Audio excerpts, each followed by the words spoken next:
recording an episode now. I am also recording an episode. Wow. Should I 3, 2, 1 us? Yeah, let's just clap immediately. Let's just get it. We're just All going right into it. 3, 2, 1.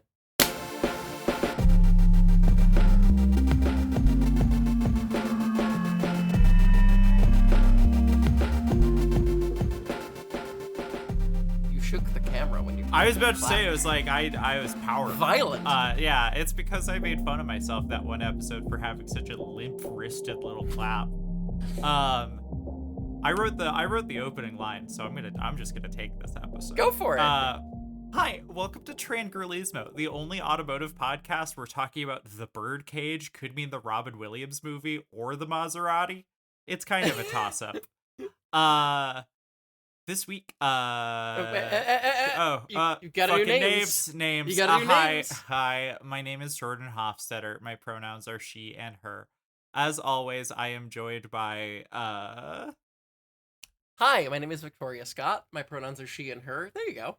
Wow, we did it. This feels weird. I just, you've been so busy over the last couple of weeks that I was just like, yeah, I could start the notes off. No, don't believe her. I've been deposed. Yeah, absolutely. It was a violent takeover. We're doing a January 6th. It's great.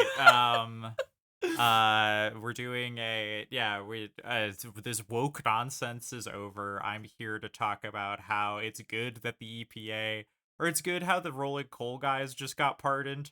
I was gonna say too many actionable threats if we talked about the rolling coal guys getting pardoned this week. So we didn't. But up here at the top, we have some house cleaning. If you don't follow us on Blue Sky or are not a member of the Patreon, you have probably missed these. So we have our first ever Patreon stretch goal. Victoria and I wanted to have a little carrot to dangle, as we are both relying on this as our this is our jobs now. Once again, the November Kelly joke of leftist podcasts is the only growth industry for trans women. Hey, I think that's just true right now. So yeah, this show is supporting both of us now, and the support means the world. So when we reach 1,000 patrons a month at the $4 and up tier, we're going to be doing an extra bonus episode every month, a kind of show within a show for our patrons, which Vicky came in clutch with the actual name of it. We're calling it Switch Gear. It is a Top Gear rewatch podcast where, I'm going to go ahead and just say we could do Grand Tour episodes as well. Not that I think we're gonna do Grand Tour episodes. But the premise is we're each going to pick a Top Gear episode, watch both of them, and then reunite, and I'm sure have completely normal thoughts and reactions as trans women 20 years after these conservative British men made these episodes of television. I'm gonna go and find the British cuts too, because I remember there were huge differences between the America's airing of British Top Gear's Mexico episode and the original episode, because they were just too racist to air in America. So I want to go find that. Yeah. Because I want to be furious. I like being mad. It's the only joy I get anymore. I want to be furious, but also, I think about how many US episodes they'd edit out the entire news segment as well for some reason. The music was usually all different. Because of rights reasons. And then who knows? I might make you watch the Grand Tour French special, because I think it is just one of those rare. It's like how this is a very weird metaphor. You know how Kokomo is in the 80s so much after the rest of the Beach Boys. It's like such a weird late period success that is kind of unrelated to their early stuff at all. Sure. I think I follow, actually. I think the Grand Tour French special is a weird late period boy howdy, they could still really get together. It's what I imagined like a Beatles reunion would have been like, where I'm like, oh my god, They still got it. you still got it actually. And it's John Lennon didn't, that didn't happen. That's cool. But no, so yeah, we are yeah, we'll start doing that as a second bonus episode once we reach 1,000 patrons, which, you know, We're pretty close to. we're actually, yeah, it's We need like a couple hundred, I think. I think we're like 300 and change away from it. So hey, if you've been waffling back and forth on whether to be a patron or not, just know that you know, you're already getting one bonus episode a month. Our last bonus was on Bullet, and I think it was very good. Despite the movie, it was despite a very the good movie, episode. I think it was a very good bonus episode. And speaking of that bonus episode was not the first episode edited by Alex, our new editor. But we have a new editor. We're I self-retired because I think I had somehow gotten worse at editing audio despite some theoretically doing more. There's a level of podcast editing that is just running 2 quick cleanup suggestions, syncing, and then letting it go. I was okay at that. Stella, my wife, our first editor, was really good at the nuts and bolts of it all. She just doesn't have time because she has a real 40 hours a week job that I Wow, that's a fascinating concept. I know, right? They still let transgender women have those? Yeah, in fact, there's a couple of them there. So, you know, software girlies stay winning. But yeah, I despite doing more and more effort in trying to be better, I just don't think I just don't think audio editing is intuitively my thing. So yeah, Alex edits that Labyrinth of Cinema podcast that I guested on last month, and does a lot of cool music stuff here in Pittsburgh, and we are really happy and lucky to have her. Thank you, Alex. Thanks, Alex. And that's another thing that your Patreon money is going to. So I Yeah, never want to ever consistent hear. edits. I never want to hear a thing. Oh, guess what? Hey, car speakers are the hardest thing to edit for because everyone's car speakers are set up differently. I'm sorry. Car speakers, I was never going to be good at making the edit for. The edit was for headphones. I'm so sorry. God. Do we have any other bits of house cleaning? Nope, that was it, I think. Cool. All right. Here's the Chekhov's gun that we've talked about for like 3 weeks in a row.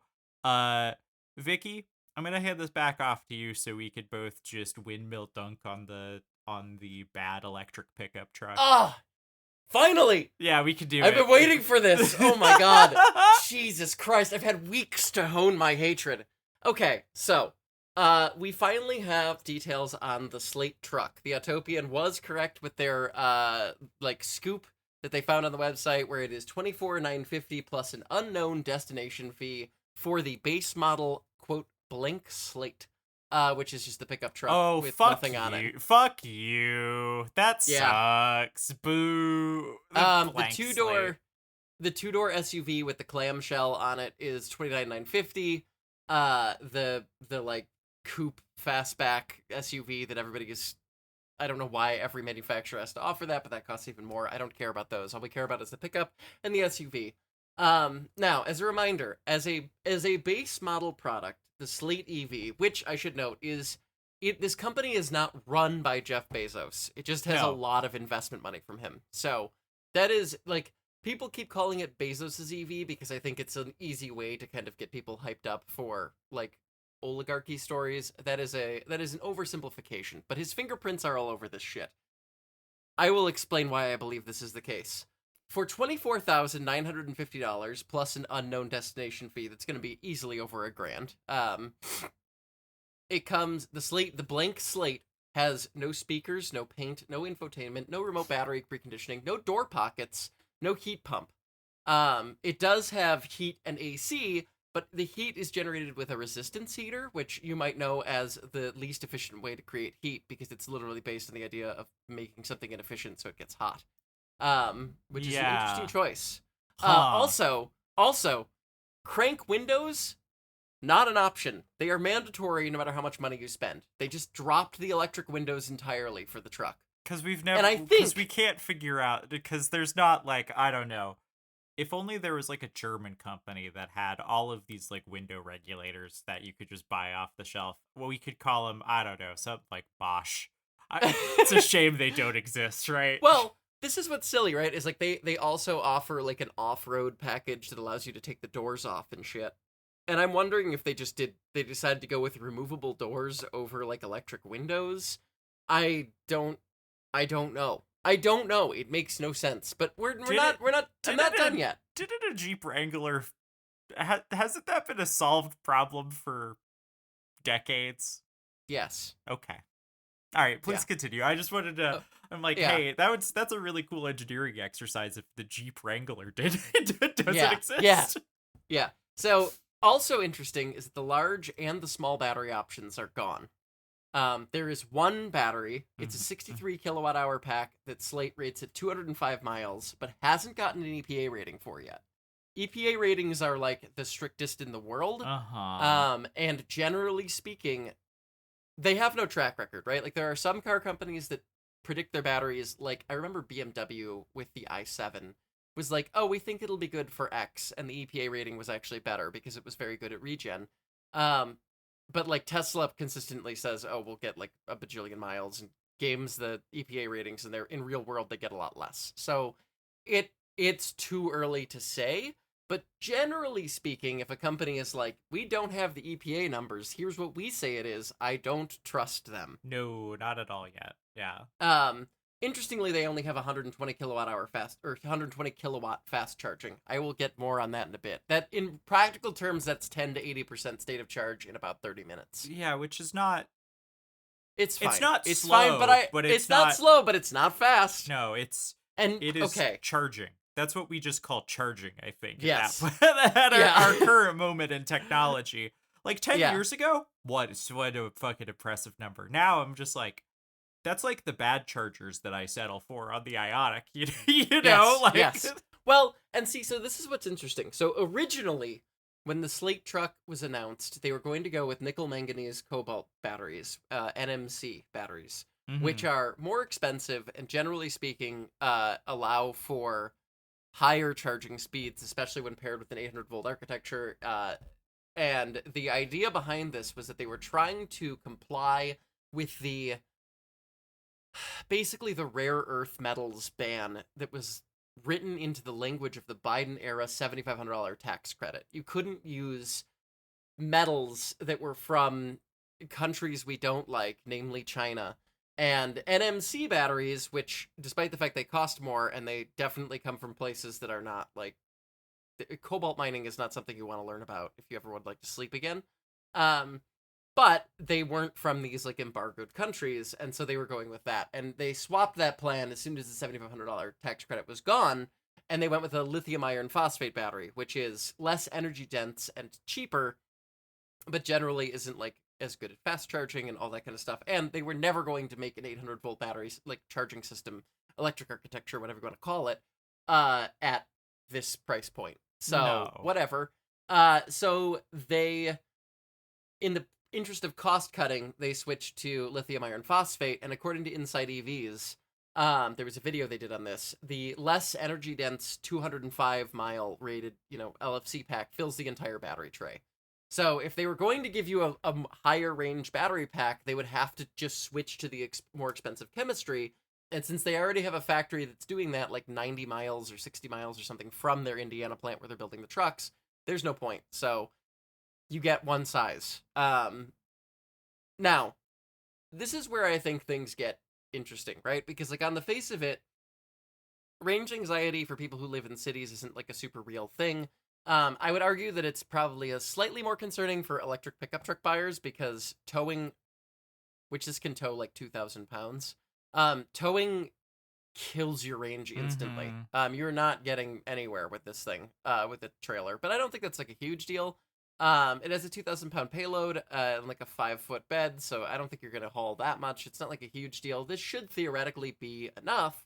But the thing that's interesting is that like it feels like it's more. It feels like these numbers are very much kind of like, well, it's good enough. Because the Bolt, interestingly, which is I would argue a much better car. I have convinced people to buy them, and I know that we have our listener who is mad at Maribera, justifiably so. But I still think the Bolt is like a good EV, relatively speaking, which is why GM had to kill it as fast as possible because they were like, "Oh shit, we made a good car. We can't do that. Hurry! We have to crank the Blazer EV production all the way to maximum." Um, but like that car has 262 miles of EPA rated range. Um, and it supports 150 kilowatt charging speeds, which are considered dog shit slow when people review the Bolt, just for the record. And it Uh-huh. costs $28,995 after delivery as of right now. And you know what it has, Victoria? Paint? Paint. It has paint? Electric windows, air conditioning, Hey, this one's also got air conditioning. infotainment. Yeah. It might even charge your phone. It's a nice place to be inside. It has what I like to call materials that are not polycarbonate. I Yeah. ooh, I is this where I could start putting my cards down where I wanted to really like this thing. Cuz my dad has a pre-order on one. And now I'm just like, I don't think I was just looking at him and I was just like, I don't think you should pick it up. And he's like, really? And I'm like, no, I don't. I think you could do better. I also don't think you need a pickup truck. My dad's not that kind of butch man. My dad's I unless he gets really into woodworking in his retirement. I'm like, what do you need that bed for? You're not doing anything with that bed. I Yeah. Okay, so this here's the thing it's that a really way decided it for me. worse. It's just it's such I knew it was not going to be everything that they wanted it to be when they first were doing the initial round of press announcing their intentions, but the amount of a downgrade and the price is making me feel a little crazy seeing people still excited for this thing. But Yeah. no, I please, mean, yeah. okay, so like the what really drives me insane here, right, is that like, okay, if we still had the $7,500 tax credit and they actually were able to build it in a way that they could have like been eligible for it, which the domestic manufacturing and the battery sourcing makes me think they could have. This was very much built to that kind of specification initially. Um, it would have been what, 18 grand? And at $18,000, we're talking about a very different vehicle. So I'm Yeah. just gonna say that because I feel like everybody's like, well, no, it is a $25,000 truck bare minimum before you put speakers in the fucking thing. It doesn't come with door pockets. You have to pay extra for shitty plastic. Like, okay, the thing that decided it for me is friend automotive journalist Daniel Golson went to the Slate launch, got a ride in it, and posted a picture on Blue Sky of the blank slate with basically no options, and the interior is genuinely hateful. You get like a 4-inch screen for your dashboard. That doesn't. It's like the cheapest. Like I've seen phones with larger screens, and the thing is that you might be like, well, why do you want a big screen in it? And it's like, well, see, I like to know what speed the car is going. I like to be able to check my charge at a glance. Sometimes it's cool to like have like space for things. You know who else did this shit? I drove a Who Grenadier. else did this shit? Oh I drove a god. Grenadier, and a Grenadier has the same kind of like minimalistic, we spent the absolute bare minimum on a screen thing, and it just looks cheap and shitty.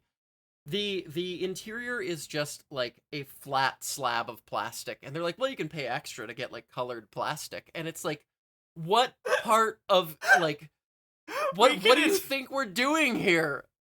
Yeah, I had to go pull up the I actually was making it way worse in my head. I That's the other thing where it's just, oh my god, it is the world's shittiest smallest little screen. It Yes, at least has buttons. It has it a does lot of have three buttons. knobs, according to Daniel, who again actually got to touch it. They're never letting me within 1,000 feet of this fucking thing. Um, the knobs felt like shit. And I guess that kind of like there are so many individual elements of this that just kind of give away the game for me. And that like I've been inside a Ford Maverick, which was initially a $20,000 truck. At $20,000, I found it insanely compelling. It had one punitive cost-cutting feature, which is that you couldn't get cruise control in the base truck. It took $150 to do that at home, and like add cruise control to an XL. Annoying, but doable. And the interior was like incredibly thoughtful.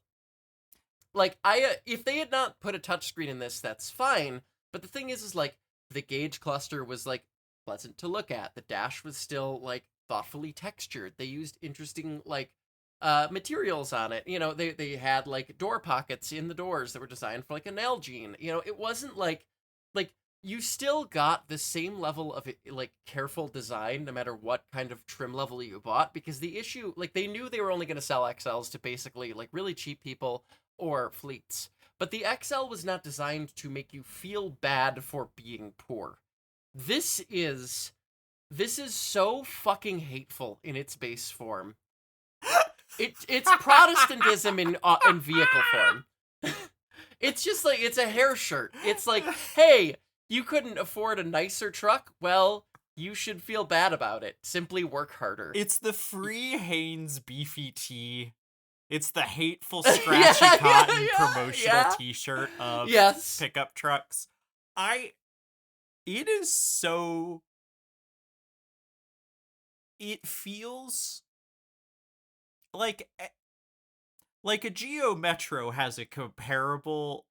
I'm trying to write my Ioniq 5 more like long form thoughts for the blog we do. For the Patreon. And I'm just talking about how far car interiors have come in 20 or 30 years. Yeah. Slate feels like they are trying to go back to the past, but not in a way that feels like, you know, we've done too many screens and we've done it. It's not like intentional. It's like, oh, no. We don't know how to give you a nice interior for this amount of money. Like, we just don't know. Like, we're like, Ford's like, we could do you okay at $20,000 because we're Ford and we have, like, you know, a parts bin.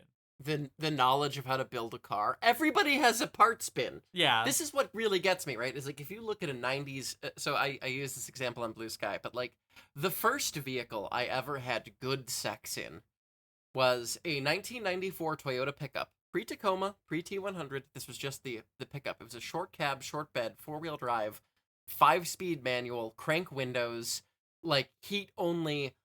I bought it for $700 used with 300,000 miles on it. Bench seat. I loved that truck. God bless. It was awesome. You know, it was, we had some fun in that thing. You know, the thing is that like, there are two parts of this that feel like huge misses for me, compared to that. First of all, if you look at the interior of that Toyota, there is more care put into the design of its, like, at the very least, gauge cluster than the Slate has. You know what else that truck had? Actual gauges and not a phone screen? A radio. Oh, okay, yeah. A radio. You know, the heating, climate control cluster, all of the knobs and stuff, we're all still like halfway decent. It also, and I think this is the other part of this that like I suspect people will be mad at me for, but I really think is like kind of core to why I don't think this is a great idea for the market they supposedly targeted at is like, I lived in an apartment then, because I've only ever rented places for my entire adult life. I don't know where I would have charged a truck, and I drove to Columbus for that really good sex from Cleveland, Ohio. It would have been very difficult for me to make a battery-powered truck. It was also like the middle of winter. We had the heat cranked. It would have been very difficult to make the EV resistance heater truck work for that wild night. Yeah. In my otherwise placid 20s. I also just, the Slate truck to me is giving me HGTV tiny home fake minimalism. Yeah. Like it. Yes. Yeah. It's. Oh my God. It is the show of going without things. despite otherwise still paying a premium on certain parts of it. It is the tiny home that you built on $1 million lot in Austin. You know, Less like, less yeah, Protestant, more Mormon. I have once again been talking about how we are at a very Mormon despite all of them pretending to be Catholics. We're at a very Mormon point in our American moment. And yeah, the Slate EV is the dirty soda of where it's just like, no, I just put it in, just put creamer in coffee, you fucking Mormons, it's fine. So the other thing too that I think is like really needs to get you got to get into to like fully explain my Ooh, hatred for sorry, I looked this. at another photo of the interior and it looks like it's unfinished. I know. Like this shot of looking at the back seat and I can't see it. Move it over. Move. all the bare plastic is just Oh yeah, like yeah, yeah. I'm just No, like, no. The fit and finish on the rear seats in the SUV version genuinely feels worse than my like ex's 1987 4Runner. It's fucking hateful. it's got a worse interior fit and finish than the Tiny Tykes cozy cart. It's the cozy coupe. The cozy Put some coupe, respect yeah. on it. It's got a worse interior finish than my sister's Barbie Jeep she had when she was 3. Yeah, it's genuinely hateful. And also, okay, so this is the other part that I think this is where I begin to be like, oh, I see Jeff Bezos' fingerprints all over this, right? Tim Levin of Inside AVs previously had reported the Slate EV will not allow you to wrap it with like shit you buy on Amazon or whatever. You can't use traditional 3M vinyl because it supposedly won't stick to the polycarbonate finish that they're putting on the trucks. Because again, they're all just plastic body panels. So if you want color, not only do you have to wrap it every couple of years, but you have to buy the vinyl directly through Slate. Currently, they're charging like $500 for some colors and more for others. And the thing is that doesn't include installation fees. They hand you the vinyl cut to fit your truck, and they say, good luck. Jordan, have you ever wrapped a car? No, because it seems really I can't put a sticker on a car without having to get a debit card out and then like pray to God that I can work all these. I actually have there. I need to go take a thing to a sticker I put on the Ionic yesterday because I noticed a bubble that wasn't there when I put it on. So, I did wrap a car. In another cooler part of my life when I had more money and less sense. I owned a 1988 Toyota Supra, which I wrapped half in black. It was otherwise half red. I did like an Advan livery thing on it. That one's I still might post a wearing the picture. Advan livery, right? It is, yeah, it is. I might post a picture in the notes just because I miss that car sometimes, even though I hated owning it. But in any case, I did do that with a licensed like wrap guy. He owned a business and he did it. The two of us did it together. And it still took us a solid day to do half the car, and it was a huge pain in the ass. And I was chasing down bubbles for years. I had to have like a heat gun for it.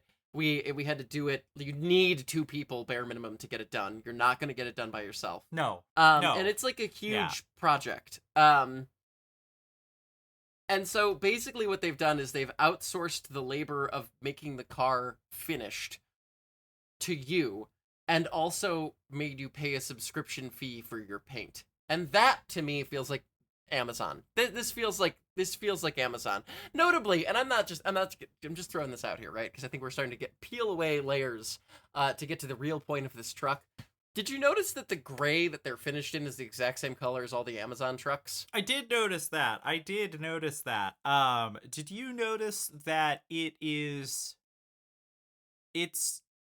giving also like, and I love a couple of the things that teenage engineering does, but like it's giving like a sense of irony in its like minimalism as well that I find very annoying. Um I just I don't think people are going to be happy with it. Also, I'm just I know people have gotten rides in them. I'm really wondering what the first year ownership experience is going to be like software wise. Like, Oh yeah. it's like, Well, you have so that's the other thing, right? Is like it doesn't come with a phone connectivity standard. So if you want over-the-air updates, you have to sync your phone to the truck if you didn't pay for that to get them through your personal device, which I think is very funny. I'm sorry, the truck has to piggyback off a phone in order to update itself. From the factory, yes. You can get the little Slate telematics module installed, and then it can get over-the-air updates.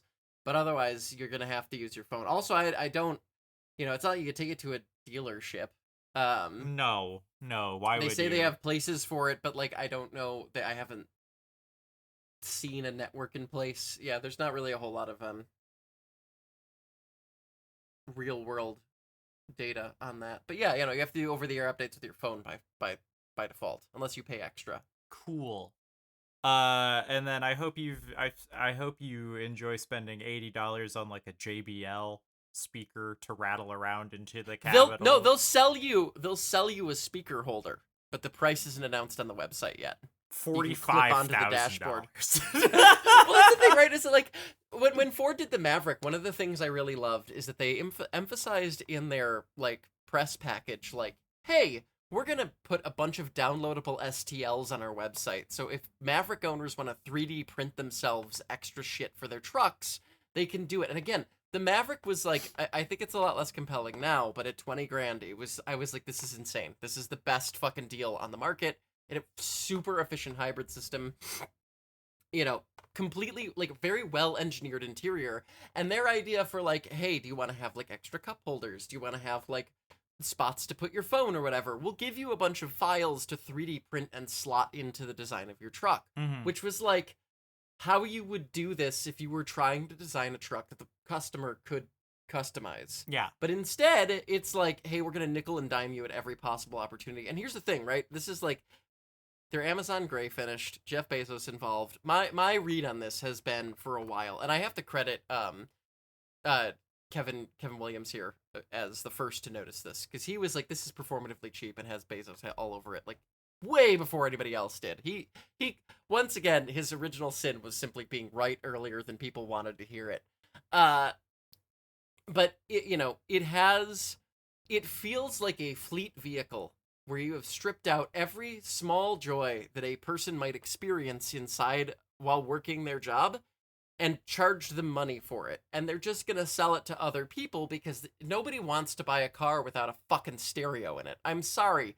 That was an issue in the original Mini Cooper in like 1960. Was that I forget his name, but the guy who designed the Mini Cooper was like, a radio is a distraction, so we can't have it in the car. Everybody was like, come on, man, give me a fucking radio, like, for the love of God.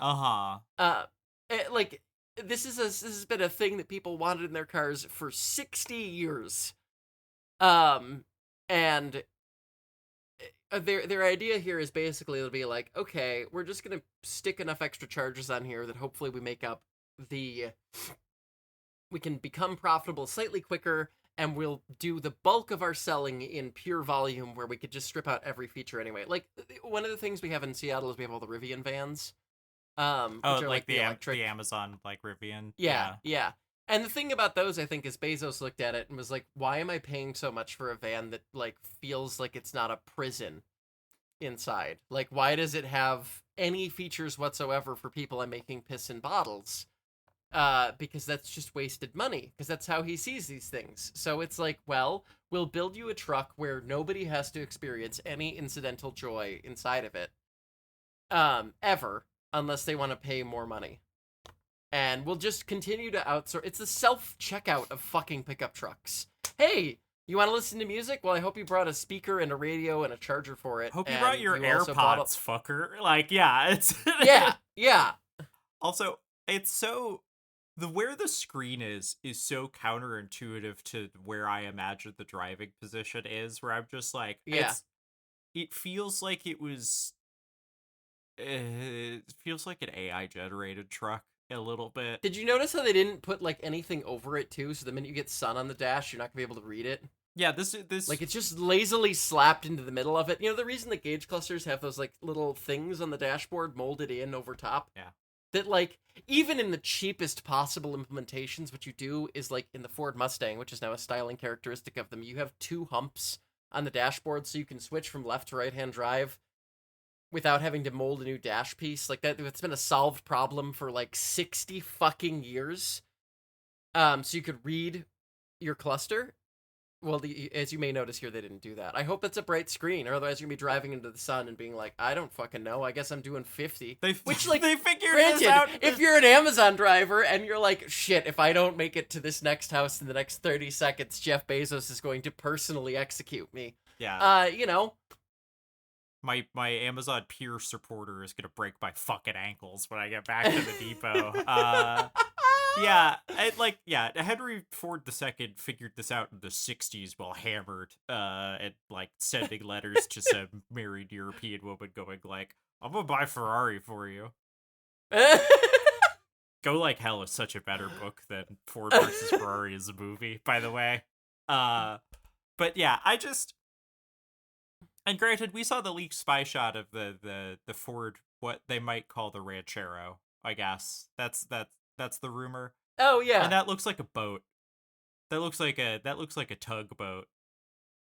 It look so like I just we should be Ford should have just put a bunch of batteries and EV motors in the Maverick, and then we're solved. Like we had the Slate Truck years ago. Just had a hybrid. They should just give me the $20,000 Maverick again. The other thing that I wanted to, like, mention here, just before we, like, finish with the Slate section, is that Slate says they can make up to 150,000 of these a year. I don't think so. They need to sell 80,000 a year to break even. To break even?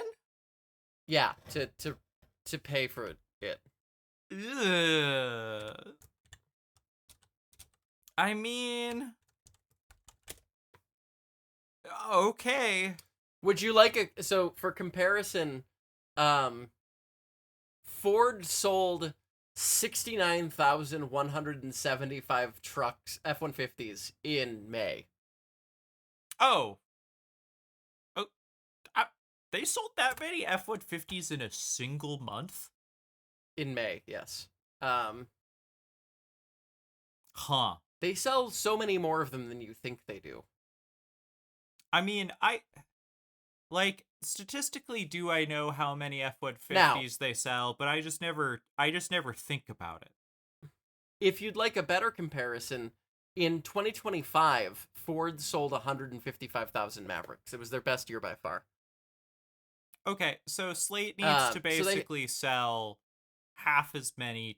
I mean, look, I just don't think they're going to be able to build that many. I mean, granted, it doesn't look complicated to build.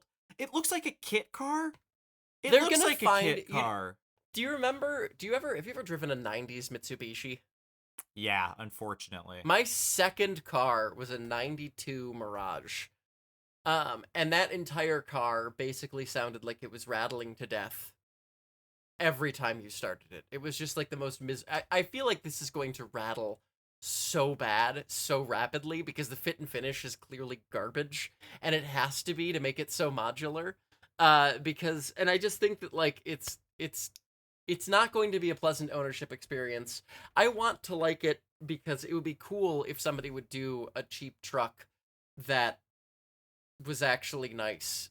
This just feels, the thing is like, this just feels like such a fuck you to people like the Mirage. The current Mirage has more care put into its interior design than this does. And granted, the Mirage is dead now, so you can't, but, like, come the fuck on. It feels yeah, I think when you said the Ineos Grenadier is like, it feels like the poor man's Grenadier in some ways, because it just feels, it's like performatively rugged in a way where I go, this is for guys who are spending 3 times what they need to on, like, sledged, like, salvaged denim and all of these other things to just be like No, I'm a performative everyman, and this is my What if Leica. what if Graham Yeah. what if Graham Plattner were a truck? Look, the Slate EV did not realize the Totenkopf was the god. Yeah, I just We're think that it's we're recording this on another day that a really bad Plattner story is coming out, and it's just once again I am getting smugger and smugger at my line being, hey, I think if you've got a Nazi tattoo, you're ineligible for public office. The turns out when that's your bar, you're never gonna be wrong. You're never yeah. gonna be wrong. Yeah, it turns out that we have the full left lib spectrum on this podcast, because you say they shouldn't run for public office. I say they should be forced to dig their own ditch. But, you know. Oh, I agree with you there as well. No, I'm not saying. I'm just saying for public office, bars in hell. Yeah, that's true. And speaking, people might still be in public office from hell because it seems like. Yeah, the Slate Truck is for the world of dreams and madness that Mitch McConnell is currently stuck in. Yeah, I think the thing is that, like, if you want one of these, I don't begrudge you that, but I also don't understand why you wouldn't just go buy a used Ford Ranger for like $7,000 and then pocket the money, or just buy a Maverick. Just buy a Maverick. It costs yeah. the same. Yeah. A new Maverick XL costs the same, and they added cruise control back in. And let's fucking go. You know what? If you can afford a new truck, but can't afford a house, you probably aren't going to find somewhere to charge that Slate either. And, you know, we're never getting infrastructure in this country. Stop buying things like we're going to. Or at the very least, like, don't settle for a thing that's shittier than it needs to be. Yeah. Like, it's a bunch of people who are, like, applauding being given slop. It's one of those things where I'm like, I don't think that the people who are excited for this are doing it for any reason other than, like, have fallen for marketing. Yeah. Because I don't think it's worth it. I think people are desperate to get the touchscreen out of their vehicle, and in the process, they have just made it okay to make a completely awful vehicle, if that makes sense. Because the thing is, right, is like, I'm generally anti-touchscreen, and if they had put any level of care or thought into the design of the center cluster of this truck, I'd be like, I'll give them points for that, but they didn't. And they didn't put any thought into the gauge cluster, and they didn't, like, it is paying, it's the Steam machine, right? Like, here, we gave you a featureless box that looks nice, and we charged you a lot of money for it, and there are people who are lining up to praise it because it's like, well, you know, I didn't have to think about it. Well, Victoria, now you've lost me, because the Steam machine's a good idea. People have just forgotten what computers have to cost right now because of nightmares. I don't know what's in the Steam machine. I don't know if it's a good deal or not. I don't know about computers. I hate them. I make my wife work on mine. Yeah, that's probably for the best. The Slate is so... I was cautiously optimistic for it, and then the more we've learned, the more I just go, I'm like, ugh. I guess it's neat if you're into it, but also it feels like microtransactions the truck. It feels like everything is microtransactions and subscriptions, and this is someone willingly signing up and going like, yummy, thank you for giving me nothing and making me pay for things. You can't even... Can I make my prediction, actually? That this sells 10,000 and then the company explodes? No, so here's my thought. Here's my guess, right? Okay.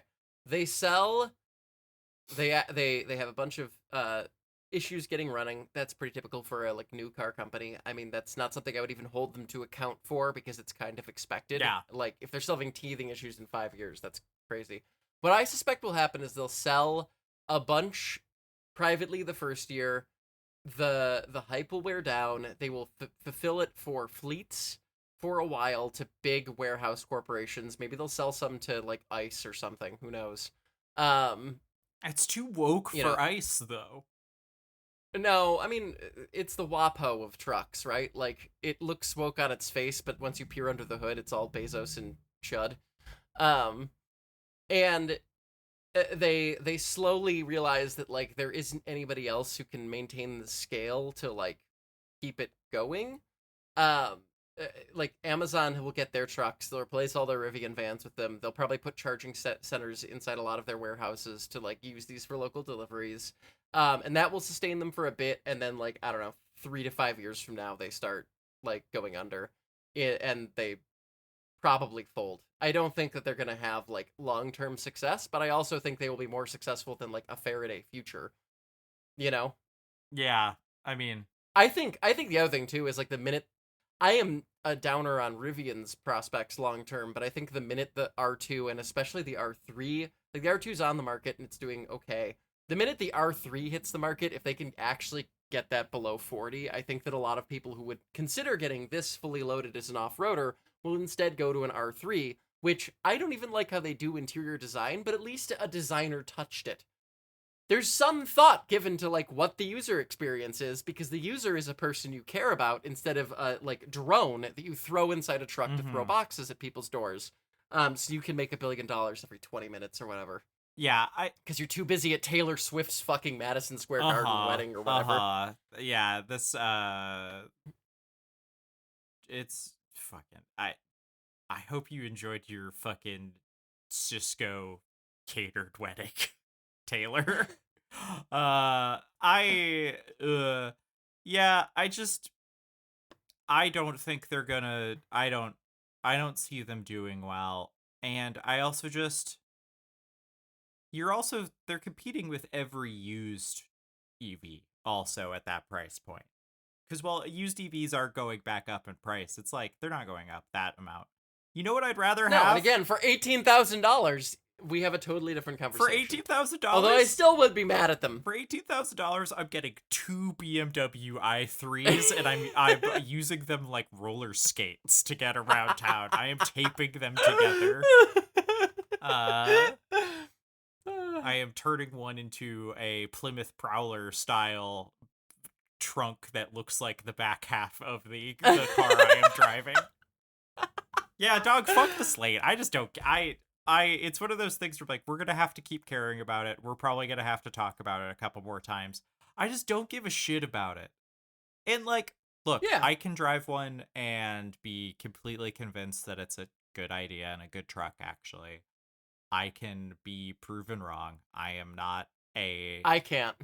I am not immovable I don't fucking on miss. this, but, like, I'm just, if it were $20,000 after delivery, cool. It's not gonna be. Who gives a shit?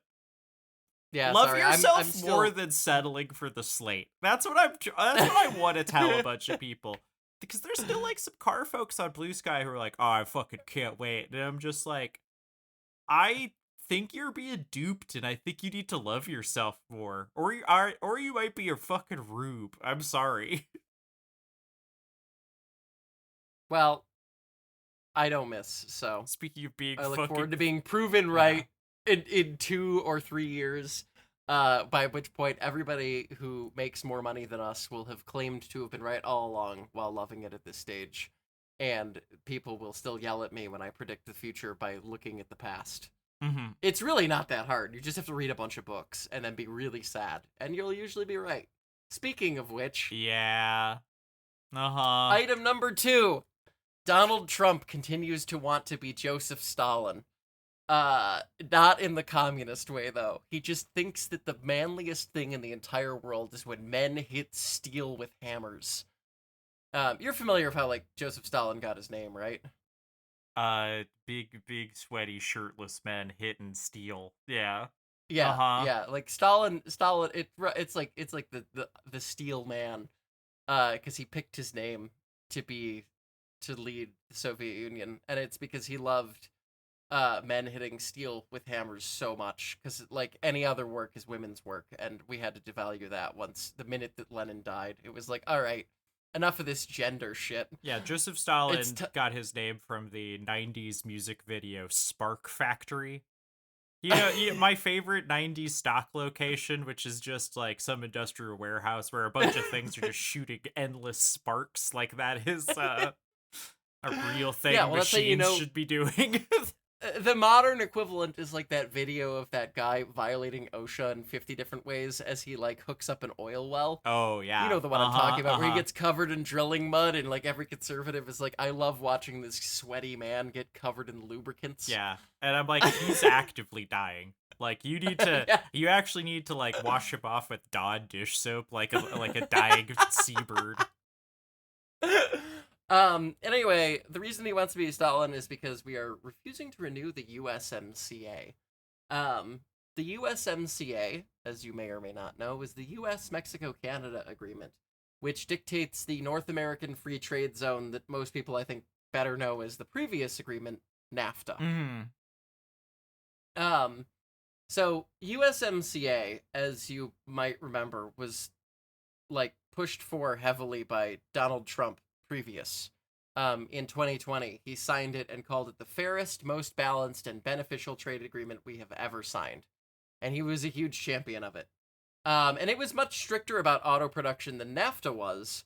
It requires 75% of car parts built in North America versus 62.5% for like domestic manufacturer to avoid extra tariffs.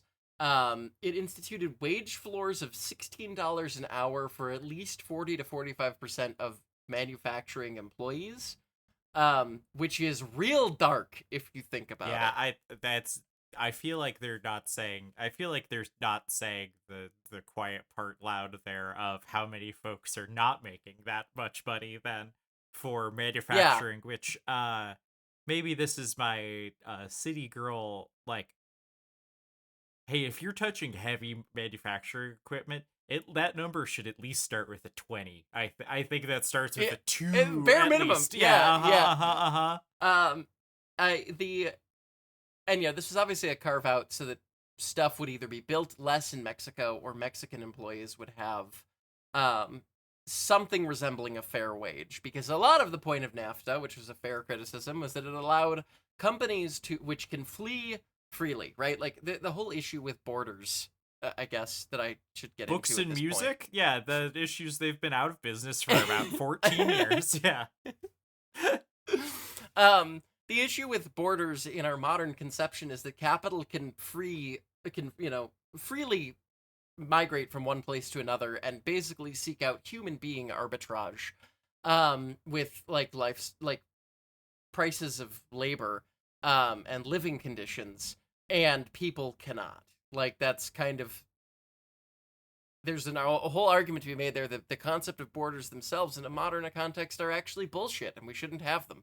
Um, Now, if you were listening to this podcast expecting me to get further into that, I probably will at some point, but I didn't. I didn't include that in here. I wasn't going to attack the concept of borders. I was just going to talk about the USMCA. Um, Future bonus episode will just be about like Borders Victoria are turns fake. to the Yeah. microphone. Victoria turns to the microphone and says, "I'm the exact kind of communist you are." Or alternatively, I can make a bunch of people really mad. Either way, free content. Unless it's a bonus episode, in which case, famously not free content. $4. Yeah. Yeah. $4 content. Mm-hmm. Making me a bad communist. Really, like something for everybody there. I know, right? How dare we charge for our labor? Yeah. Well, that's the thing, right? Is you're not. We control the You're means supposed of to let podcast companies. I mean, we do. We can refuse to make the podcast. That's true. Like, it just doesn't work for us. You know. Yeah. Anyway, so that was the USMCA's requirements about car manufacturing. And since President Tariffs put tariffs on stuff, he's actually already jacked up the prices on this anyway, because the 25% of cars that aren't built in North America actually are subject to the 25% tariffs. So that is getting put into the final cost. So like for a lot of car companies like GM that import about as much as they possibly can from overseas, that jacks up your overall purchase price. So we already are making money on tariffs from this, but they want more. Yeah. This was the first review year for USMCA. it was signed in 2020. The 3 member countries, United States, Mexico, Canada, are supposed to review it every 6 years and decide whether to renew it or put it into like an annual review purgatory, at which point then we have a 10-year countdown clock to either agree on something and renew it or sunset it. There is also the chance that the US just unilaterally is like, we're done, and 6 months from now, USMCA explodes. But that would be, a lot of people read into this as like, Trump would never do that because it would destroy the American economy and make things cost a lot more money. Well, I'm not gonna go that far. I don't think you can assume rationality from anyone. He's already tried to pull every other lever he can to blow up the Yeah. American economy. He is the wrecker president that we have, like, Yeah.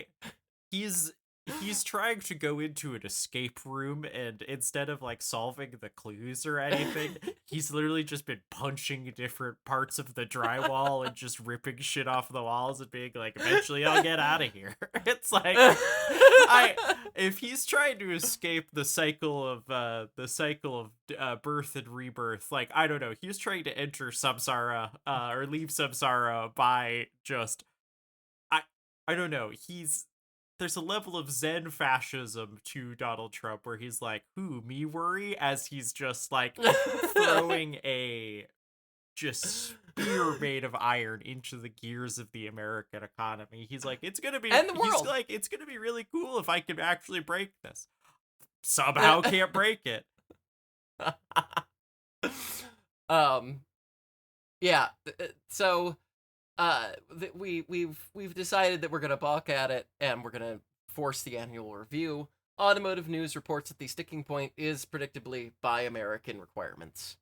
As I mentioned, USMCA says 75% of the car has to be made in the US, Mexico, or Canada. They want to raise that to 82%, which isn't like a huge deal on the face of it. That's not like a massive increase. But the kicker, the Joey Steele kind of hammering at the steel beams, we gotta bring back American manufacturing moment, is that they want 50% of the car manufactured here in the United States, which is new. Do you remember how basically Mini in the UK was, in order to like say that they were assembled in the UK, they were just like tightening all of the bolts in that factory in England, and it's just like, no, I know every single part of this car was theoretically made in Germany, but we finished doing the righty tighty lefty loosey shit here in the UK, which means British automobile. It really feels like it's like, we're gonna have to go to the brass tacks of what or assembled means to get through this one.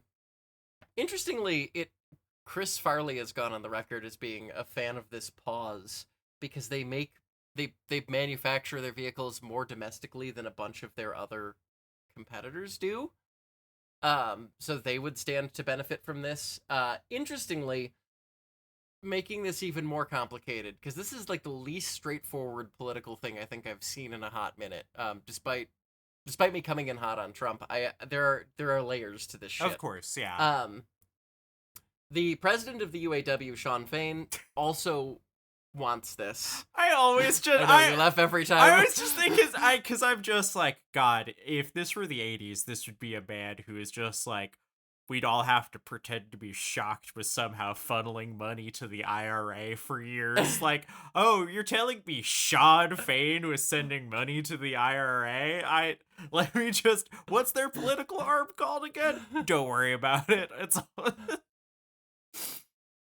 Well, and this is what's confusing, right? Is because he wants this, and specifically the part he's called for was, and I think this was in a CNBC thing. I might have to check. I don't remember. I was reading through a bunch of these and I may have mixed up sources, so I apologize for that. I'll put it in the notes.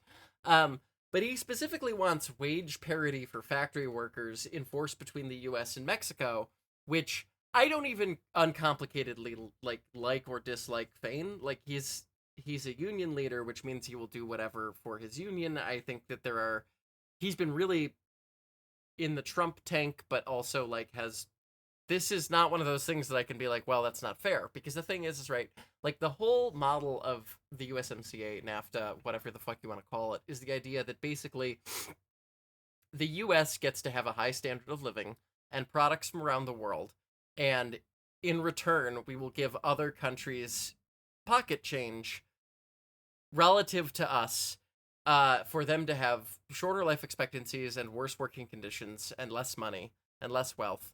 And that's like what we've done to Mexico with car manufacturing. Mhm. And so the idea of being like, no, you act, and in the process, that is kind of how we destroyed American manufacturing, right? Like that wasn't the intent.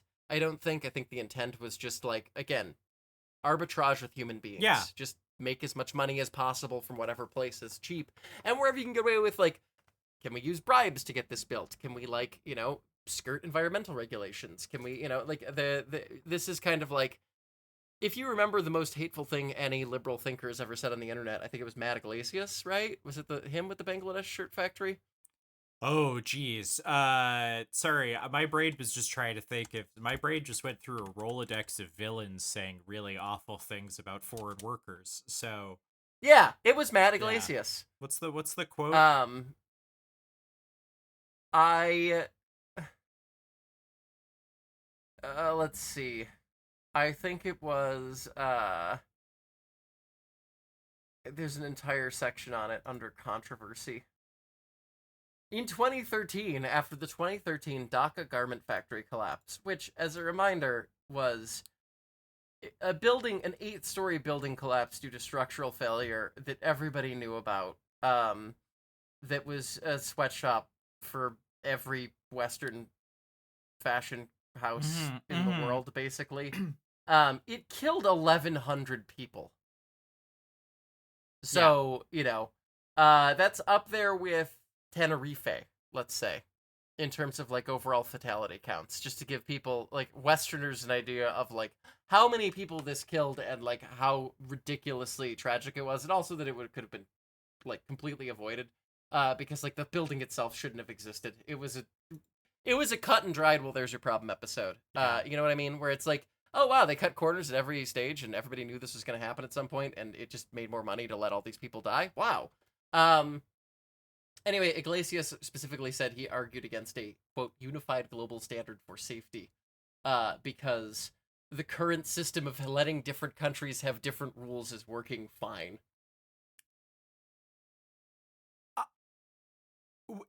1,134 human beings were dead. I think they were still actively finding bodies as he wrote this. Yeah,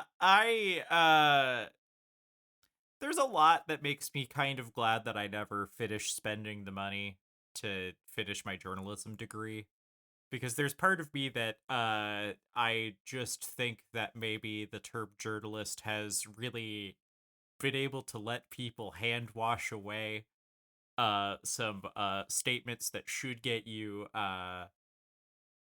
Exiled from polite society. yes, at the very least, screamed at any time you want. Remember when people were like clutching their pearls when like Sean Spicer was getting yelled at restaurants? Yeah, I do. Yeah, we need to be meaner to people. And I think that's why all the journalists cry about not liking Blue Sky, is because Blue Sky is the one website who will tell people to, telling someone to kill themselves is still against the TOS. And I would never, it's illegal to say that people should kill themselves. Do you know what my go-to is that, like, doesn't get you banned, having done it a bunch of times? At least I think. Yeah. If you get banned for saying this, it's not my fault. Eat my shit in hair. Shit in hair is real powerful. Eat my shit in hair is one that they can't ban you for saying it. It's totally allowed. It's fair. Like, if you see a really bad take, that's unpleasant. Yeah. I think it's a fair one. I've been rolling with it. I save it for really meaningful occasions because I don't want it to lose its, like, rhetorical power. Yeah. But I really think it's up there. It's really up there. This one's bad, but it is the chains breaking of freedom, and it is the when your mom hears a gunshot in the basement. That one also, I think depending on how many people report you, that one can also get you banned. But you know. Yeah. Yeah. You're only gonna catch a 3-day, Anyway, and then you get people basically pulling out the T-shirt that says "Free Your Name" on it. So yeah. you'll get to be a folk hero for a little bit. Anyway, so all of this is to say that, like, I think there is an argument to be made that the current USMCA isn't great to other countries, and it is fair to want the spoils of capital to be distributed more widely. And offshoring really shouldn't exist. I mean, like, if you think that, like, all people around the world deserve human rights and their lives should be valued and their labor should be valued, we're absolutely, like, screwing over the entire world, which I think is part of the reason why I'm, like, so staunchly anti-American, is because the harm we do to other places so that we can have things is just, it's measurable and it's big. That said, I think that this is kind of like decarbonizing via bombing Iran, right? Like, yeah, this is the Leroy Jenkins of trying to make the world a better place, where it theoretically, incidentally, might have some benefits, but the real point here is that it would benefit Trump's political allies, and it would also benefit Tesla, because they build a lot of stuff in the US and their components are largely manufactured in the US. And it's just kind of like, it is a way to set up another own goal on us without really having any benefit for anybody else. I guess it's more accelerationist. Like, if like, you know, the Chevy Silverado is $70,000 base price, maybe that will finally get people to realize that they are living in the Burger Reich. I don't know. yeah. It's one of those things where the story is another one where I go, I can see a staunch leftist making the same argument and have a completely different goal than the, like, concern. It's one of those, like, actual political horseshoe moments where I go, huh, accelerationists is this, pretzels is the same, accelerationists is the same. It's just like, it's why I always think that there's no good way to do accelerationism, because I think you just turns out the tech bro go fast and break stuff. Turns out that's just bad, because it's called breaking things because they were either working or at least doing something, and then intact. Yeah, and then when you break them, that thing's broken and it needs fixed. So it's one of those where it's like, this is, there are fair arguments to be made. For some reason, I somehow believe this will not actually be used to help people living in other countries. And I suspect that it will be used to dispense favors to Donald Trump's political and business allies. Because we live under fascism, and this is what fascism does, is it takes the state, merges it with corporations, and then picks winners based on who's more willing to go along with the corruption. Yeah, and it's just kind of blatantly just, it's so us to basically, and it's so accidental 4D chess from Trump being like, I'm gonna sign this thing in 2020, and then in 6 years we're gonna have to look at it again. There's no way he thought he'd be in office in 6 years. Like, he thought he was gonna, he thought he'd be out of there in 25 or whatever. Like, I was just talking to my wife about this, about how different the first Trump admin was than this one. It really got pretty fucking terrifying. Like, towards the end, when we had COVID, we had the Black Lives Matter protests, we had January 6th. Like, it escalated really severely in that last year.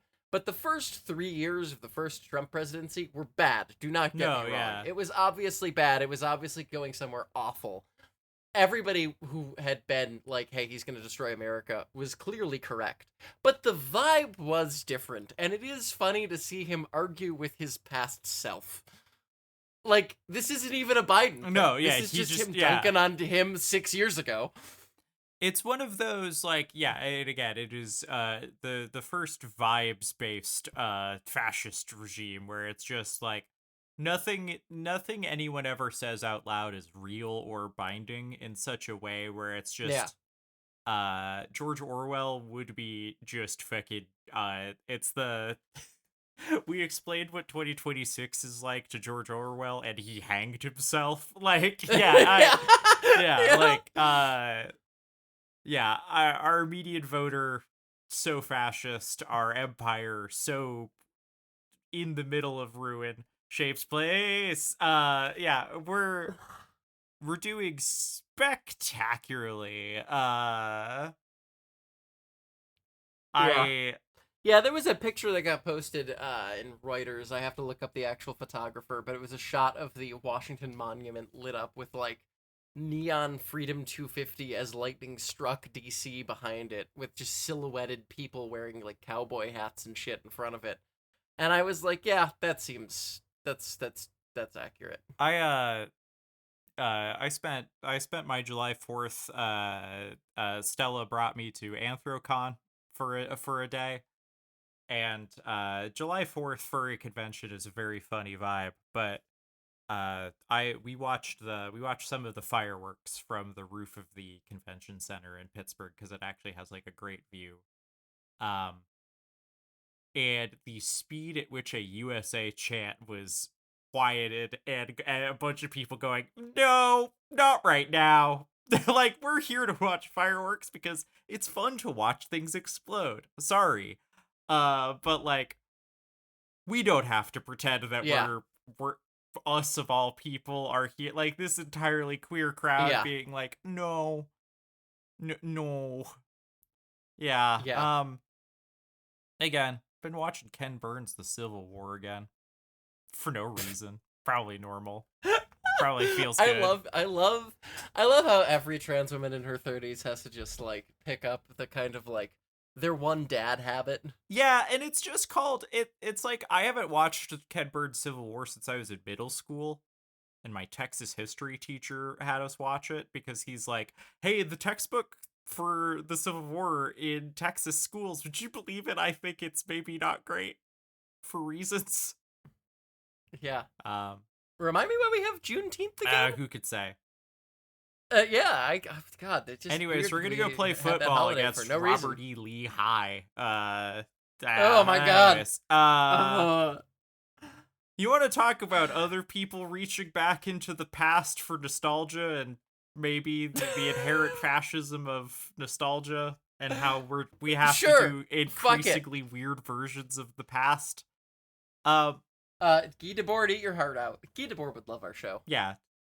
Gita Board, subscribe to the Patreon. He's dead. He killed Fuck. himself. Yeah. Justifiably. Honestly, nobody can fault him. Speaking of never killing yourselves for any reason, for an extra $200,000 premium over the regular Ferrari 12 cylindry, they'll sell you a fake real manual transmission. Yeah, no. It's less of an up and down and more of a forward, backward, side to side thing. Yeah. Yeah, I'm sorry. Fart noise jerk off motion. Oh my God. Yeah. I'm already like fart noise jerk off option. Then I read the rest of your notes and it gets worse. It gets really worse. I mean, it's both technically very interesting and also I just keep going, "Hey, this is a really funny way to fleece an extra $200,000 out of people, Ferrari. I think it's really funny." A couple weeks ago, rumors started to crop up that Ferrari was going to be unveiling a new special vehicle that had the first manual transmission that Ferraris have offered since the California, it's the right? California. You could get a California with a 6-speed up until I think '09, and the take rate was so hilariously bad that they just stopped after that. Um If you are a listener of this show and you bought a California with a stick shift, you're the one good Ferrari owner in my eyes. You also, I think, have the one good California because as someone who's been in a Ferrari California, That thing sucks. You want to talk about a thing that eats shit and hair? It's the fucking Ferrari California. Don't get me started. It's like the Roma and the Roma and the Roma Spider were the first, like, this is why people are so funny. It's like the Luce, they're like, the Luce is going to destroy Ferrari. And I'm just like, they had an entire family of Ferraris that were just dog shit bad.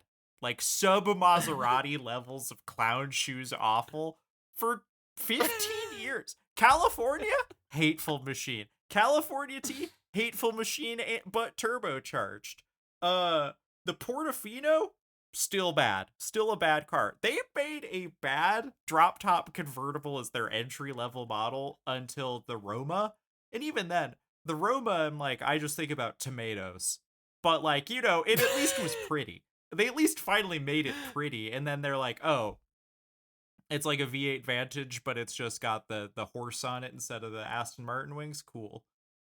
It's it's an Aston Martin Vantage that doesn't depreciate. Ferrari did it. But yeah, last on Friday they there was a press blitz that there was a new line in their Speciale line of special vehicles. And it was a 12 cylindry that has a 6-speed gated manual sitting in between the two front leather seats.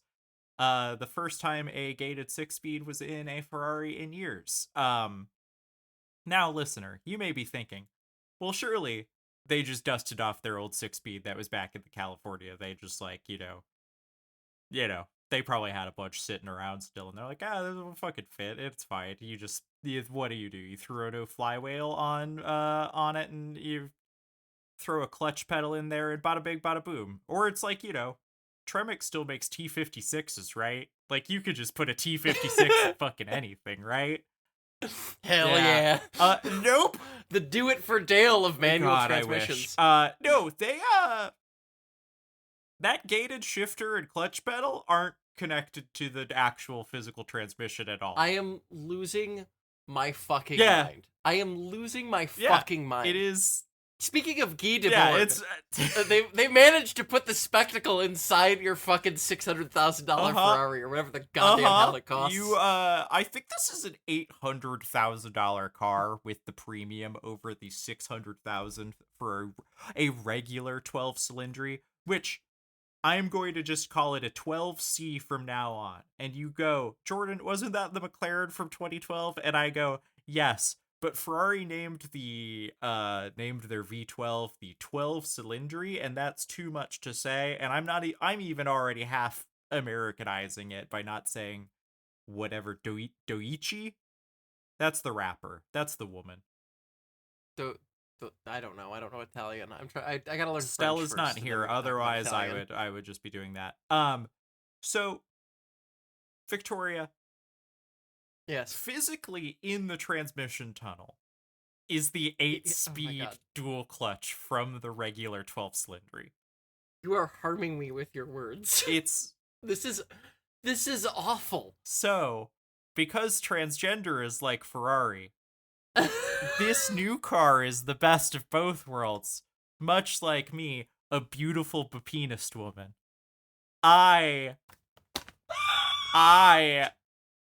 Have to. This is the penile preserving vaginoplasty of transmission setups. Like, right? This is why I had to put this in the notes, because this is all I could think about, right? It was like, I'm like, oh my god. It's like what cis women chasers say to me. I am the best of both worlds. I have both a 6-speed gated manual and I can cruise an automatic. It's great. Yeah. Oh my god. I love when I activate your former smoker cough. Yeah. So, oh my god.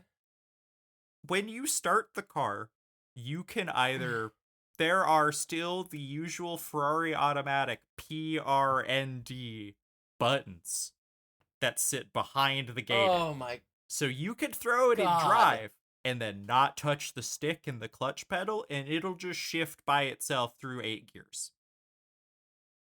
Because Because it's a it's still the DCT. DCT.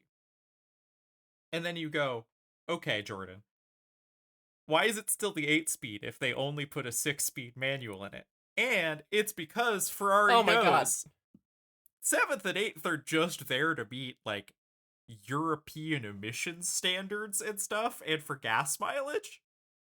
If you're shifted yourself, you don't get access to 7th and 8th. You just shift up through 1 through 6, because they're like, that's all you're gonna actually use anyways. So I'm also arguing that it's kind of like a weird emissions cheat almost. You're getting to put the But it's not ratio a for the it's a gated manual that doesn't, it's just like a Logitech. I was going to. It's a toy. It's a toy racing wheel. And like a toy racing wheel, they have. So they put so much work into it for how much a toy and a gimmick it is. And like, you know, Koenigsegg did a very similar thing a couple years ago with their weird, like, they did like a 20th anniversary thing that they called the CC8S because their first car was the CC8. It was like Christian von Koenigsegg's 50th birthday to himself and 20th birthday present to Koenigsegg. And by present, I mean it was a thing that they sold for several $1,000,000 to a bunch of rich people who seemingly hate owning Koenigsegg's as much as they love having the money to buy Koenigsegg's. But like that's my I win the lottery like billionaire car. Those are cool to me.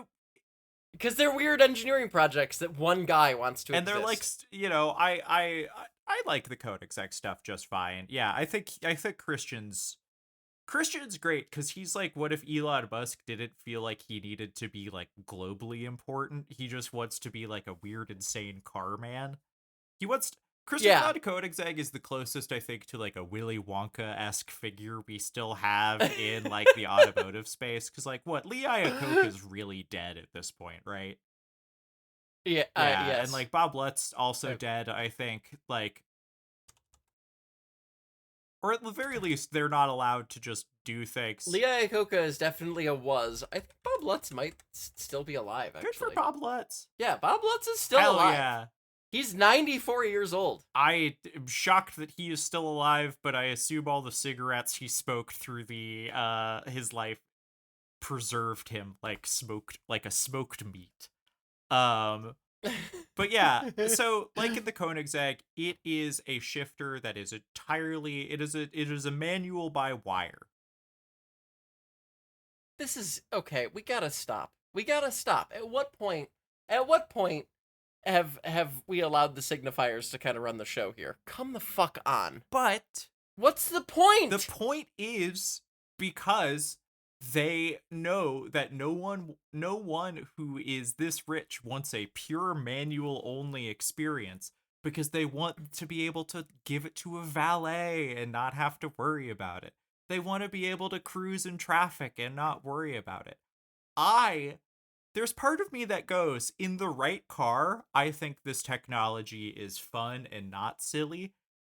And like, I don't know, it does feel, it's a very fascinating engineering exercise, because Top Gear, in their article about it, says that it basically feels exactly like the manual that was in the 599. Like, they weighted it so that it feels like the 599. Also, the amount of software changes that they had to do to the ECU of this thing, because you can stall it using the manual. It'll let you stall. But it's a DCT. But when you're using the stick and clutch pedal, it will let you use it like a real manual, where it'll let you fuck up and stall it. It'll let you lug it out. It'll let you like, it won't let you money shift. Like, right? That's the one thing that it will software protect against, is money shifting. I have to assume that also if you try to shift from like, I assume it has lockouts. I assume it's auto rev matching, like, right? Like, I assume it is I mean, they can do that in a Civic Yeah, I now, assume so. it has all of the tricks of like a nice new manual, but also it'll let you stall it. It'll let you do a jerky bad start. Like if you drive it poorly, it'll operate Well, I poorly. I don't. But also if you're good with a stick, it'll feel great. And that's more interesting than half of anything Ferrari has done in a long time. And it's where I think that the top end of the market is finally realizing that just speed doesn't sell anymore. Like, Yeah, well, because it's boring yeah, and you can't use it. like this is the 12 cylindry that they are saying is like their speciale. So like, the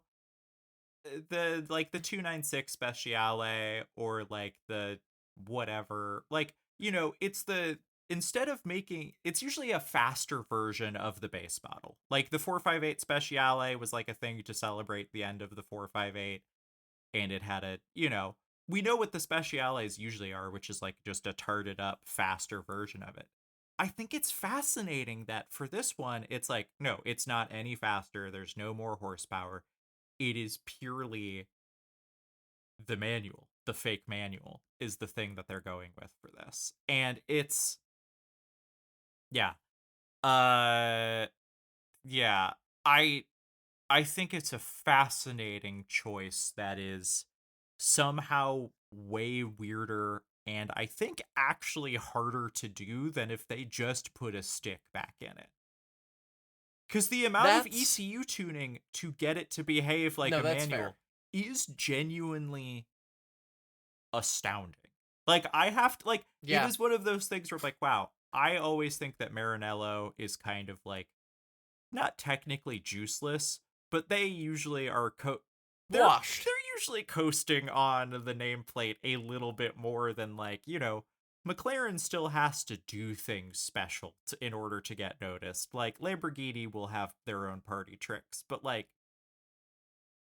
in the age of things like the Gordon Murray G50 and T50, like these T50. things that Yeah, are yeah. like multi-million dollar one-offs that you can get with a manual or everything. I'm not surprised that Ferrari felt like they had to do something like this. I just think it is so fascinating that they refused to just put a regular manual back in, and they're like, no, no, no, no, no, no, no, no, no, no. We spent so much money building this beautiful DCT that we actually can't afford. They probably can't afford to like redo the entire car to be a manual either. But like, No. I go, how much money did you save by doing it this way? Because this seems insane. Did they work with Logitech? Like, there's part of me that goes like, did you have to like bring in like sim racing people? Did you poach someone from Koenigsegg? Like, I want to. This is the first time I have wanted to talk to Ferrari press people in a really long time. And it's just because I'm like, Yeah. hey, this is way weirder than How? just dusting off your old 6-speed and putting it in a new car. Yeah. Like, this is so much weirder. Like, I guess do you not want to have to service clutches anymore? But I'm also like, can people damage the DCT? Like, this has to be so weird for the DCT. I don't know. I When this news came out, it's been a long time since a piece of automotive like technical news has come out, or like one of these special Ferraris has gotten announced, where I then watch every single video that like pops up on YouTube when the embargo Yeah. drops. Like, I don't know. I Yeah. watched a couple people driving the new McLaren W1 and I don't feel compelled to talk about it at all, other than like breaking news, hypercars got faster again. Jazz hands, like who get fucking forks found in kitchen. Fork factory continues to put out forks, like. But then this is just like Ferrari, and I know car development cycles take years. I'm sure that they've had this cooking in the lab for a while, but with how like Ferrari's head of marketing left after the Luce was unveiled, which sure, yeah, That's probably correct. If I'm that guy, Once again, the Victoria. I The still think you're Victoria fucking. I does still not think miss. you're wrong. I'm Yeah. annoying. Here's the thing, right? It's like I promise I'm always annoying, but I on a long enough timeline I will be vindicated. And I think the Luce will be looked Luce- on more positively than like the Ferrari 400. That's all I'm saying. Um, but like this does feel like a thing that they're like, look, the Luce announcement can go any way you want because everyone's gonna forget about it the second we show them this. Or for buyers, they're only making I think like 1,400 of these manuales manuale uh Transgenders. they're only The transgender is like Ferrari. they're only making about 1,400 of them. What do you want to bet that you need to buy a Luce if you want one of these? Like that's my thing where it's just like, hey, you're gonna get a Luce, or you have to get a Luce, but guess what, you get our coolest toy that we've put in a because guess what, I'm sorry, I bet it rocks to drive. I bet this thing's gonna be incredible. It probably does. It probably kicks ass. Guess what? I get to scream in second through a tunnel without while like hitting a clutch pedal in order to do it. To clunk through a gated metal because it's still the beautiful Ferrari metal. I know. It just as somebody who's pretty heavily in on the sort of like the spectacle and sort of the simulacra sort of side of modern culture, this just feels insane to me. This is even rich people can only buy signifiers anymore to me. We can no longer give you things that are exciting. We can, but we have to engineer an experience that feels exciting versus just making a thing that is inherently exciting. Do you know what I mean? But I think this is like that implies that the regular like you're adding, to me it's like if the 12 cylindry, the base one is like a beautiful meal, this stick is like, it's like a dessert that you probably don't need because it's gonna make you feel ill. Like it is just a level of further indulgence into, all of a Ferrari has always been signifier, right? Like, yes. All people have always been making better, faster, more special cars, except they're not more special because there's, they're not Ferraris. And then this is just it's such a gimmick. And I feel like they usually don't do this level of gimmick. Like their other level of gimmick is like, this is the engine from the actual race car that we have adapted back to road use. Like that's their usual gimmick. Yes. This is just something, I don't know. I'm fascinated by it. It is the first Ferrari in a long time that I am like jealous that I will probably not be able to drive just because I'm so fascinated by what it must feel like. No, that's fair. I mean, it's definitely, as a staunch Ferrari hater, I will admit it's technically very interesting. But I would love to speak with the engineers too. Koenigsegg did it first. Is also the other thing where I'm like, they're also not like, they're not innovating.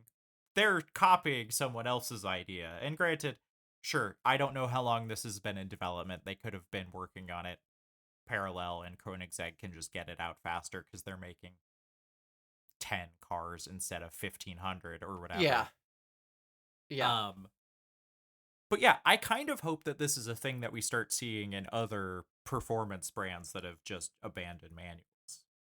Like, if this is a new like trend in performance cars, I think that kind of rocks. This also, to me, ends up with the like, oh, is this how we do the fake electric manual? This is how you do the fake stick for an EV sports car? I mean, Ionic figured that out. Yeah, with paddles. I don't know. Yeah, that's true. But yeah, I just this was the first it was kind of nice. I didn't think we needed to do I saw that Chris Harris's podcast did an emergency episode about it, and I'm like, I think that's a little, you run collectingcars.com, which means that you are very interested in used Ferraris. So I have to imagine that this is like, guess what? Those are going to trade hands.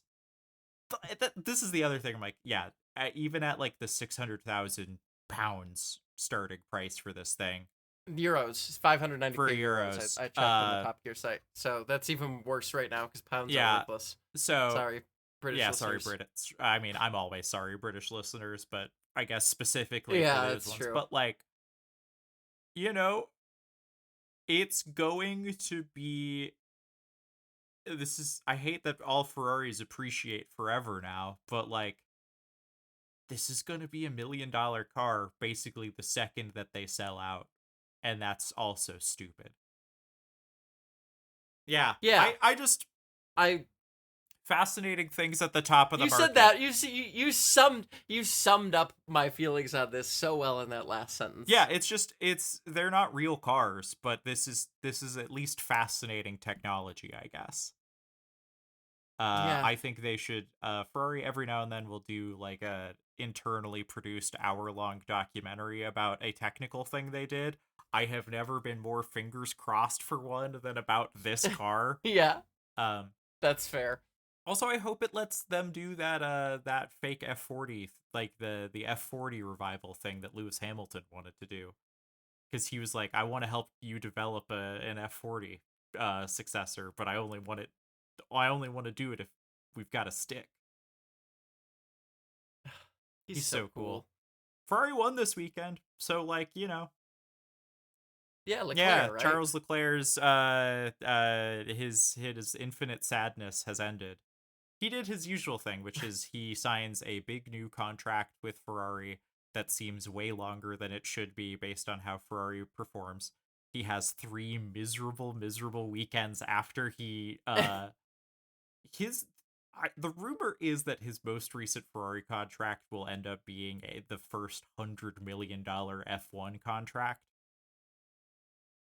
And let me tell you, they hurt that young man's feelings enough that like he deserves that. Fuck it, that's fine. But yeah, and then he won, and Lewis is also doing well. So usually it used to be if Ferrari was doing well in F1, their road cars suck shit, and their road cars have been too good for too long, which is why the F1 program has sucked shit for so long. And maybe they're about to figure it out.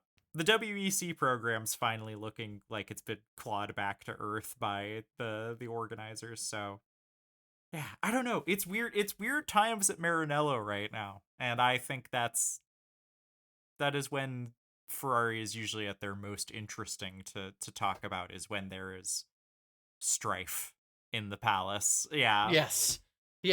But yeah, that's anyway, the thing that I got that I could not stop thinking about through most of this weekend when I was not with Ferraris.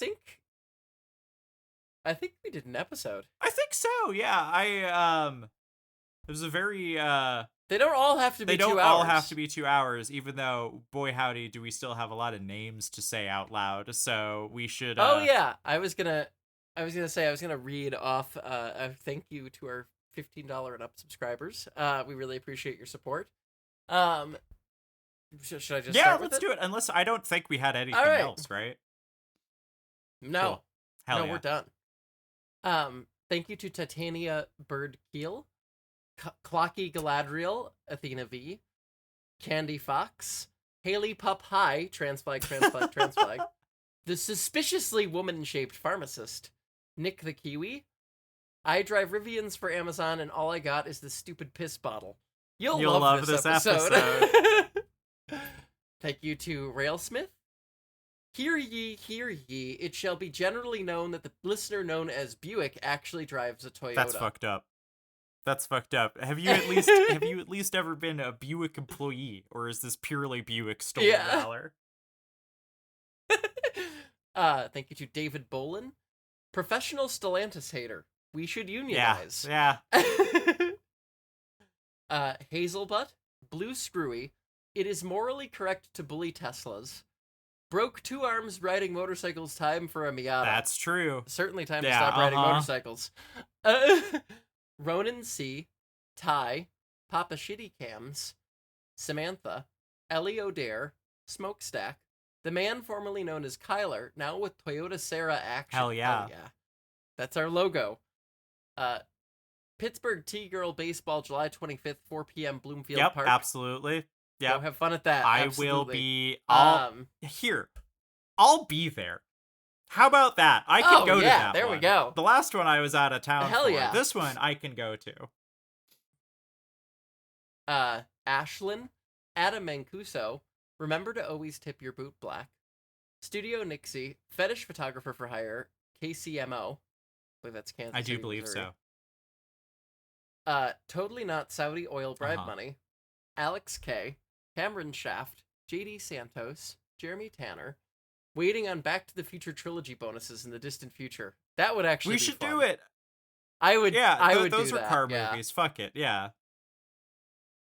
Yeah, I think they are Yeah. car movies. Honestly, They're.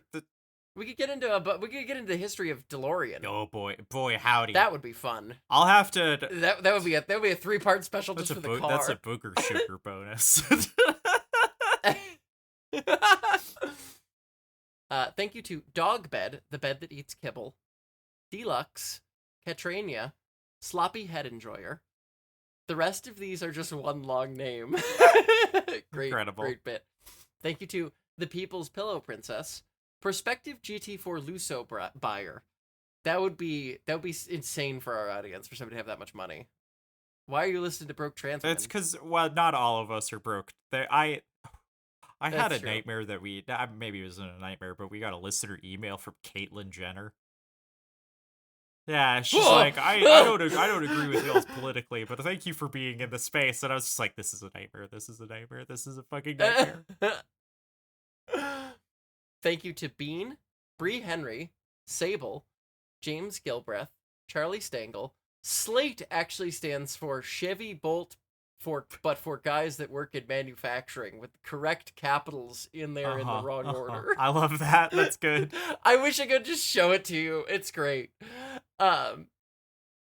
Theodore Constantine, John V, Buick, are you paying us you're giving twice? us money twice. I know people want the Top Gear Adam bonus. Shepard. Hey, you don't need to pay us twice. We'll get there eventually. It's fine. Stephen Duckworth, Phelan, Mildly Perturbed, Hannah W, Asherin, Chris Hepner, Jerry at homogameragenda.com has a 2023 Subaru Outback for sale. Will deliver. Dexus, Tara Hailstorm, Will, the goose that created value. Thank you. That's my new deep cut. I'm gonna be in the nursing home talking about that slide deck. I'm sure Ed Zitron did the rundown, and we don't need to do the podcast rundown on it. But I just want to thank SoftBank for once again existing, because SoftBank makes the fucking craziest shit I've ever seen on the regular. Thank you to Steph Schrader. Princess Reese barked at her new job because of a snapping noise. Leet Wolf Girls. Leet spelled 1337. Emma Alex. Seattle Dyke March Traffic Warden. New Hampshire Trans Social, July 7th, 7 p.m. at the Hop Knot in Manchester. I'm sorry, this episode's going to air too late. Yeah, I'm so sorry. We had our bonus. If you would like to change that for the next one, we'll get it for your next social event. Jet Fuel Can't Melt These Dreams. Nathaniel Hubble. Tends to 44. Saturday's Claire. Wingsmith will trade her eternal soul for a set of lightly used billet titanium Soviet moon rover wheels. I was on failure to launch. I posted it on the Blue Sky account, but the most recent ones, I think the next one's actually coming out this week, were about the Lunicod moon rover project, where they did have billet titanium moon rover wheels. It was a great experience. You should check it out. Penile sparing vaginoplasty available now. Nick drinking the Lord's bleach Fombowski. DJM seeking low poly car. I heard they get better MPG. Sylvia Finn Springs. Plopple Chut Iriorielio saw you from across the bar and liked your vibe. Emoticon face. Julie E. Aguilar. Team Radar Love. RC Duke. Chaz. Crystal Storm, currently riding the last Gen 1 Leaf on a Nom. John Russell, Justin Ryan, Sable Pausch. Pausch? Sable, I'm sorry. I always forget how to pronounce that. It's the other Sable. It's the Sable I've been friends with for a long time. Josh J, and Selectric. Thank you all again so much. We really appreciate it. We are getting very close to our necessary number. Actually, I can tell you right now. Let me defilter this real fast. It's on any tier. Let's see. We are currently sitting at 655 overall subscribers, so we need 345. You are to do the Top Gear episodes, one a month. Yeah, episodes. Yeah, the entire new series. So we're close, yeah, and we appreciate it. It's been nice to be. I just got rejected for another job, like literally 45 minutes before we recorded. So it's been nice to be like, well, at least we are treading water, because that we finally hit that point. I deeply appreciate it. But yeah, it's fucking dire out here. Don't ever need a job. Don't be a journalist. Survivability my on you. advice. Yeah, don't be a journalist. Don't need a job. Don't be a trans woman. You should be a trans woman, but it is economically more challenging. I'm not gonna lie to you. Fricky, where can people find you? Yes. The Blue Sky. What is it? Should say it. VictoriaScott.bsky.social, and it's trangirlismo.bsky.social. And you can send us emails, although I'm behind on stuff because I just finished shooting a book that will be hopefully getting laid out this week. Thank you, everyone who said nice things about the Look at Pittsburgh gallery. I took it down the other day. That was fun. Yeah, I'm actually not going to be in town for the Pittsburgh Vintage Grand Prix after all, so I know I had talked about maybe doing a meetup, but haha, I'm bad at looking at calendars.